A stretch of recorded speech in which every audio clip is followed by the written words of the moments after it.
on that note, let's jump down the rabbit hole. Yay!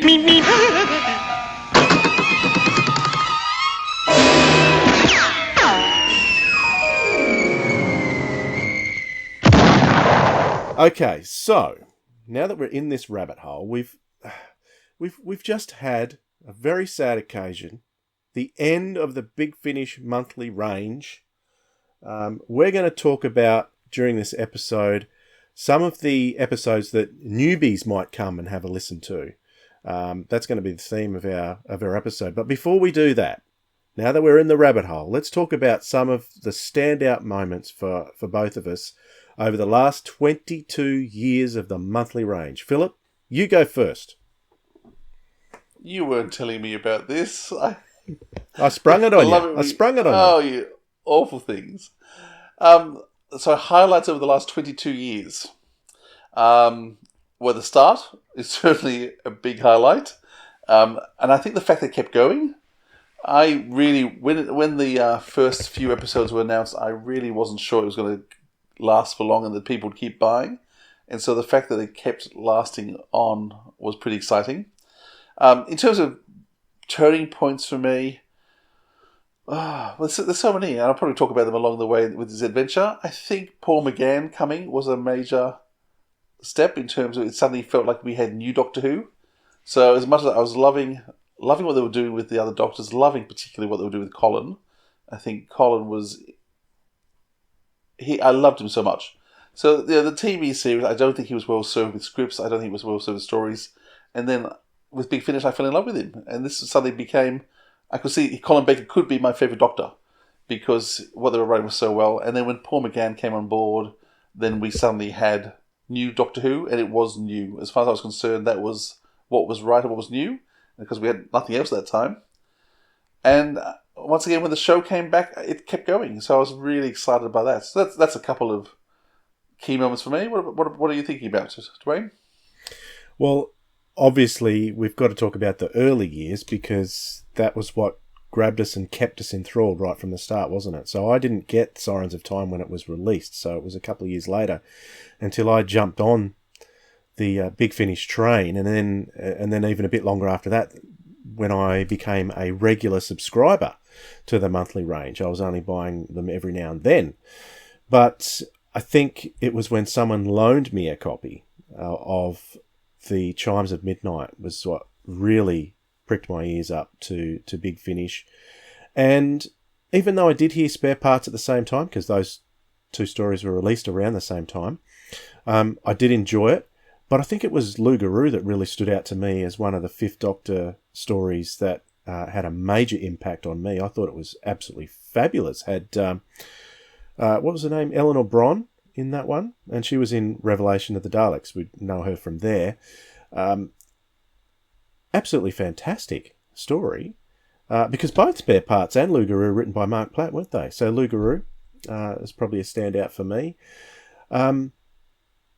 Another standout for me is when they changed to use the individual Doctors' themes, because I was never a fan of using the same theme for every Doctor. It just didn't feel right, and I can't remember why that was. I don't know if you remember, Philip, but it may have been something to do with rights. There's two things. There's two things. One of us that they had to pay different money, and Right. so it's cheaper just to use the same theme, and also the length of theme depended on how much they paid too, which is why the endings are so short at the end of episodes, because they cost them less money by using less. Gotcha. But the real reason was Gary Russell just preferred, to him, that Doctor Who theme was the Doctor Who theme, and he didn't like the other themes. He didn't like the 5th, 6th or 7th Doctor themes, and so he chose not to use them. And it was, I remember when going very early on to the website, the Big Finish website, which was bland and plain as, but there was a facts page of questions, and it was questions like, will you be getting Tom Baker? Well, the answer was just, no, he won't. And there's all these questions, and one of them was, why do you use the original theme tune? And the answer was just, I prefer it. And that's by Gary. And so that's the reason why he just preferred it. And I'm not quite sure. Well, I was meant to have a look at this. Was it because they gave Paul McGann his own music when he joined, and that's when they changed it for all the Doctors? Or had they started using It was earlier than No, that, wasn't it? it was no, it was a lot later that they changed it. Right. I don't think that was changed until Flip Flop, which was way down the line. Right, okay. Up until that point, they were still. I mean, every now and then, like issues, releases like the Rapture, for instance, that they changed the theme and made it like a disco or a nightclub style sound to the theme, but it was still the Fourth Doctor theme. But yeah, I think it was Flip Flop. I could be wrong. I might be, but it was pretty late in the day. It was pretty late in the first 50. So Well, definitely. next time we talk to Gary, we're going to put it to him and say, how come? But as I said, on the facts page, he just said, it's what I preferred. Yeah, and the whole issue of recasting too is very strict on that. No, it's not going to happen. We're not going to recast ever. So that was a Gary rule as well. But I don't think in the main range they ever did recast, did they? I don't think anyone was ever recast in the main range. The Rani? Oh, you mean Gary's time or later?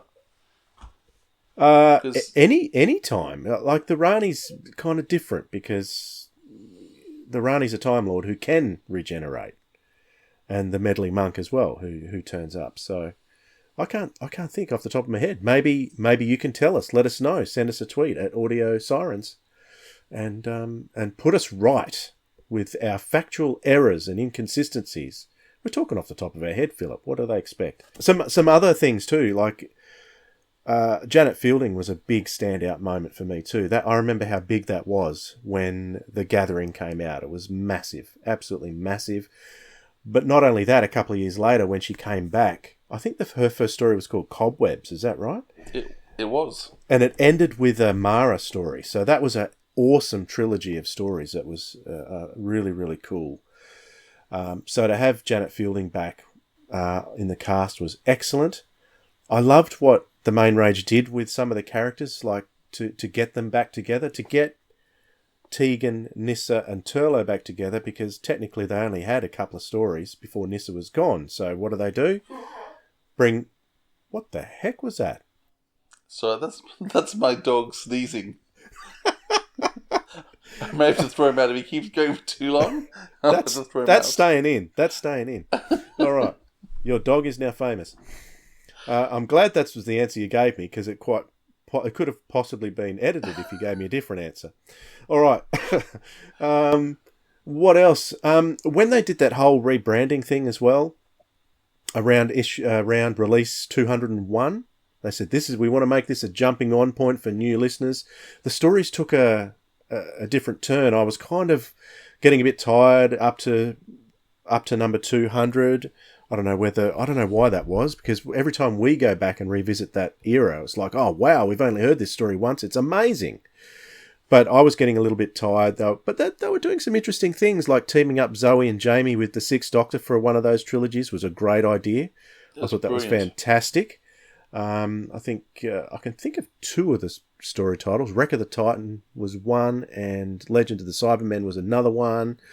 And I can't remember the third one, unless Legend of the Cybermen was the third one. But anyway, they were doing some great things throughout that the later stages.